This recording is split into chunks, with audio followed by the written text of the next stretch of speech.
అన్నీ చదవాలా, కొన్నే చదవాలా అన్నప్పుడు మనం తెలియకుండా ఒక ఇల్లాజికల్ ఫ్రేమ్‌వర్క్‌లోకి వెళ్తాం. ఇల్లాజికల్ ఫ్రేమ్‌వర్క్ అంటే అర్థం ఏంటంటే, అన్ని పుస్తకాలు చదవకపోతే ఎవరో ర్యాంకర్ నేను ఎన్‌సీఈఆర్‌టీలు చదివానని చెప్తారు. ర్యాంకర్‌కి అక్కడున్న స్పేస్‌లో ఆ వీడియోలో చెప్పే క్రమంలో ఎన్‌సీఈఆర్‌టీల్లో ఏమేమి చదివానని చెప్పే ఒకానొక అకాడమిక్ సెషన్ తీసుకెళ్ళాడు ఆయన. ఆ యాంకర్ ఏదో అడుగుతుంది. ఈయనేదో చెబుతారు.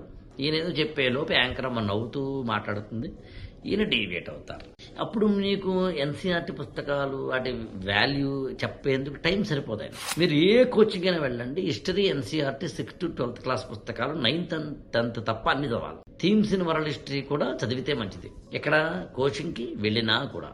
ఇప్పుడు నేను నా దగ్గర కోచింగ్ వస్తున్న వాళ్ళకి థీమ్స్ ఇన్ వరల్డ్ హిస్టరీ చదవకపోయినా పడదంటాను. ఎందుకంటే నేను దాన్ని కవర్ చేసేస్తాను క్లాస్లో అనే ఉద్దేశంతో. This is the difference.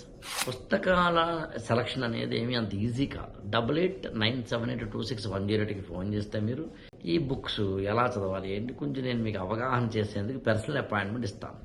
Lakshmikanth కానీ, నితిన్ సింఘానియా కల్చర్ కానీ, అలాగే ఎకనామిక్స్కి నితిన్ సింఘానియా కానీ, రమేష్ సింగ్ కానీ, మీరు ఏ కోచింగ్కి వెళ్ళినా కానీ చదవడమే మంచిదన్నది నా వ్యక్తిగత అభిప్రాయం.